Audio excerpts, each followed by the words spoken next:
Hello, कसे आहेत सगळे? मजेतच ना? मजेतच हसायला हवं. आज मी बनवणार होते मेथीचे थेपले, तर त्याचीच फुल ब्लॉग पूर्ण रेसिपी मी अपलोड करणार आहे चॅनलवरती, तर प्लीज तुम्ही बघा. सगळ्यात आधी मी गव्हाचं पीठ असतं ते चाळणीने चाळून घेतलेलं आहे. आपल्याला हव्या तेवढ्या चपात्या हव्या डेलीच्या असतो करतो ना, त्या प्रमाणातच आपण गव्हाचं पीठ चाळून घ्यायचे, म्हणजे कसे मेथीचे थेपले पुरले जातात. एक्स्ट्रा राहिले तरी पण कसे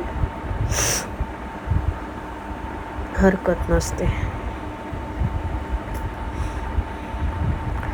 तेही चाळून घ्यायचं, कोणतंही पीठ असू द्या ते आधी चाळूनच घ्यायचं, कारण काही असू शकतं त्याच्यात. कारण बऱ्याचदा पिठांमध्ये कसं असतं, केस वगैरे असतो, परत काही म्हणजे असे मसुकिडे वगैरे काही पण असतं. बरेच लोक असतात ते पॅकेट फूड असतं म्हणून तरीसुद्धा चाळत नाहीत, कारण पॅक आहे म्हणून. पण असं नसतं, पॅकमध्ये सुद्धा असू शकतं, कारण ते पण पीठ दळूनच आलेलं असतं. त्याच्यामुळे कोणतंही पीठ घेताना आधी चाळूनच घ्यायचं. मे बी तुम्हाला हे सगळं माहिती असेल तरीसुद्धा मी सांगते. कोणाच्या घरी चाळतात, कोणाच्या नाही चाळत. इथे मी त्याच्यामध्ये टाकण्यासाठी हिरवी मिरची, आलं आणि लसूण एकसंगती वाटून घेतलं आहे, आणि मग त्याची पेस्ट करून मग मी ह्याच्यामध्ये टाकणार आहे.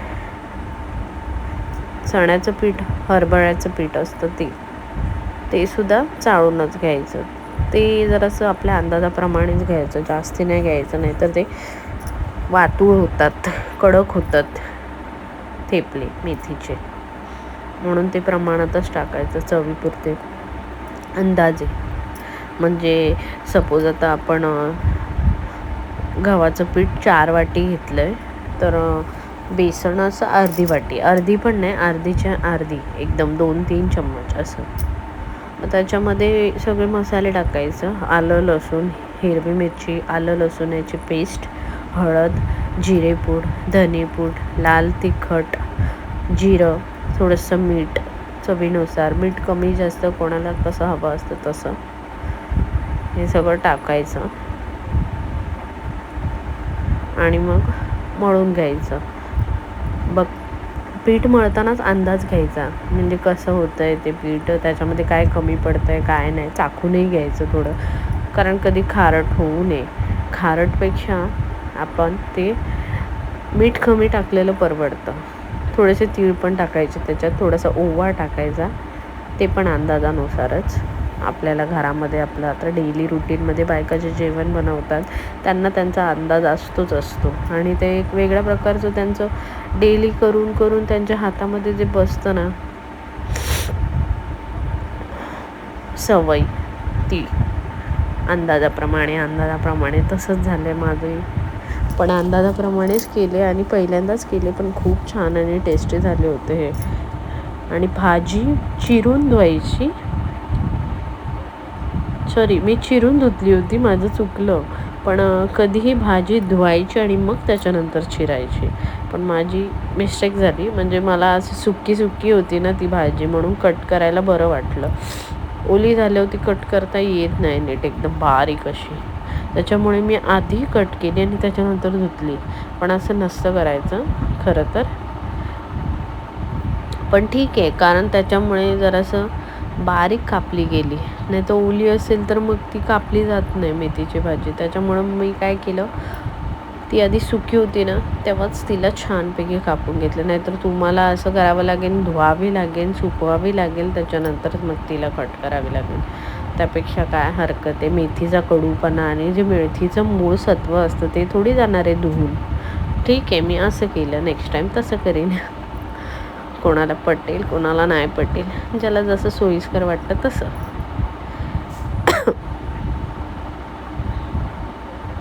पीठ चांगलं मळून घ्यायचं आणि अंदाजाप्रमाणेच पाणी टाकायचं, नाहीतर पीठ मऊ होऊ शकतं एकदम.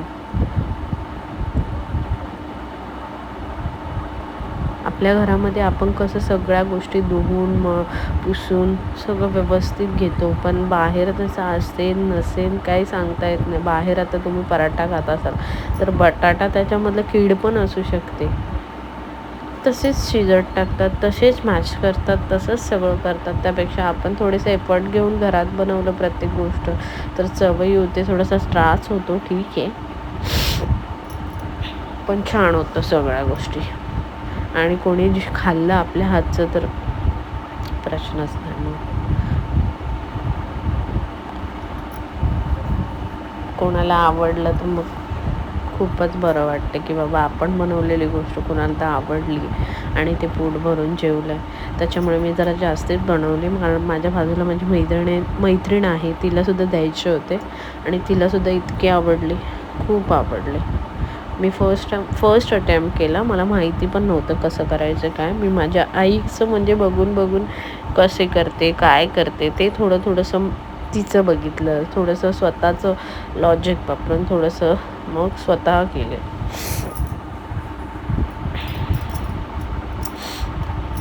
थोडंसं तेल पण टाकायचं.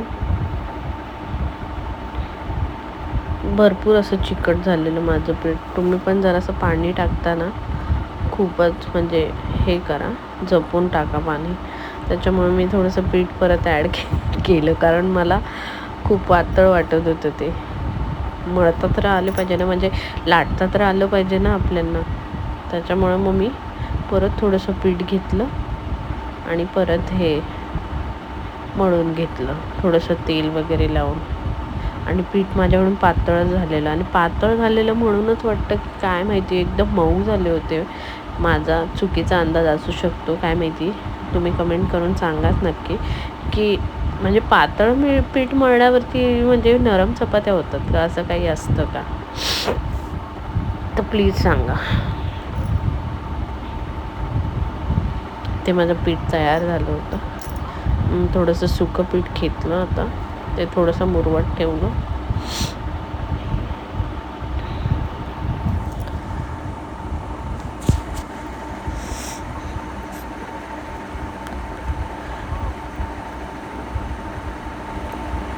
इथे मी पोळपीठ लाटणं धुवून वगैरे घेऊन त्याच्यावरती आपण आता करणार आहोत थेपले.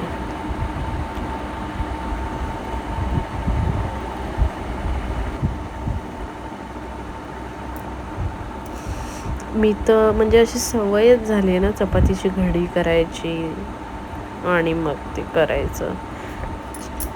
त्याच प्रमाणात मी थेपलेचं पण करत होती. मे बी त्याच्यामुळे सुद्धा त्याला लेयर आले आणि छान थोडंसं फुगत होते ते.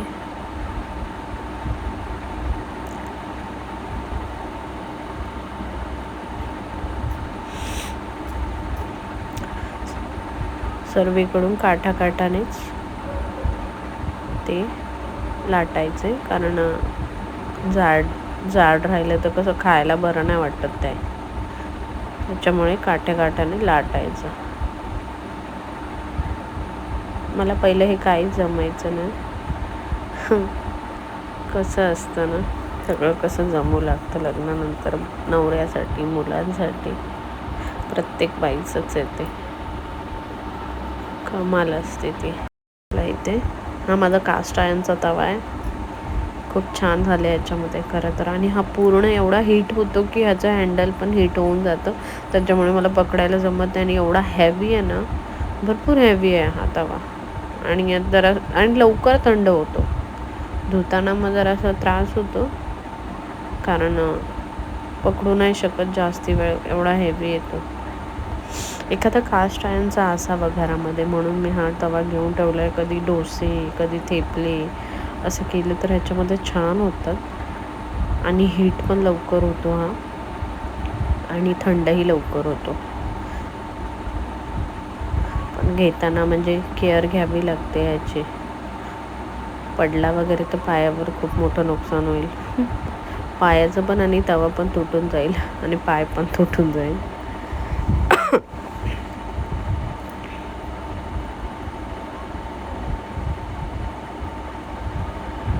एक एक करून असे सगळे भाजून घ्यायचे, लाटून घ्यायचे, छान खरपूस असे भाजायचे.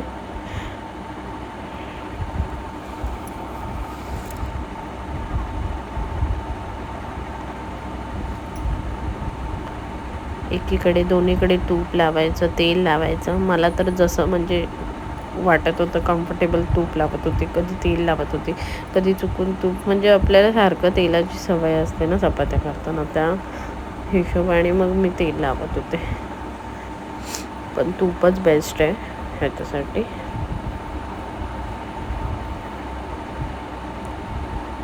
सर्वीकडून भाजून घ्यायचं.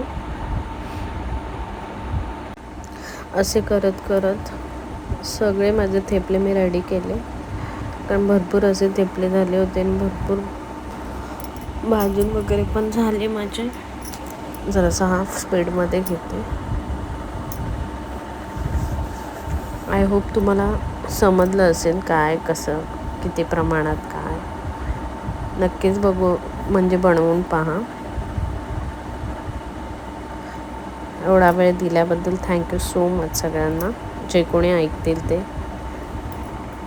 आणि ज्यांना नसेल ऐकायचं तर प्लीज त्यांनी बघू नका आणि वाईट कमेंटही करू नका.